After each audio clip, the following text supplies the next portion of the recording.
Isany mandray anjara ao anatin'ity andiany fahafolo amin'ny salon des études supérieures ity moa ny Uprim izay manana tolotra manokana mandritra n'izany hetsika izany.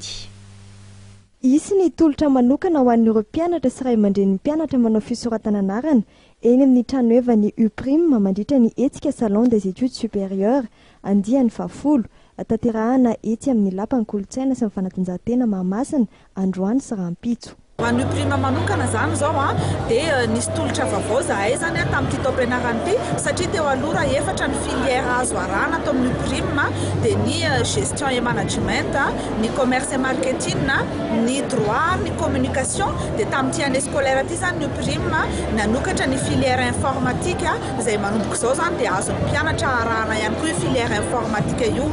Ary ankoatran'izay moa zany amin'ity le salon ity zany hoe mandritra ny 2 andro izy ity dia ny androany sy ny rapitso dia misy ny tolotra manokana izay amen'ny Uprim. Ny tolotra manokana moa zany dia tsy fandoavana ny sara-pisoratana anarana satria ny sara-pisoratana anarana eto amin'ny Uprim zany dia 20 000 ariary ka raha ohatra zany ka tonga manantona ny salon anay zany ny mpianatra dia tsy mandohany izay le sara-pisoratana anarana zay fa avy hatrany dia ny sara-pianarana no alohan'ny mpianatra ahafahan'izy ireo miditra eto anivon'ny Uprim. Manakery mandritra ny 2 andro sy ny hetsika ity tolotra manokana ity.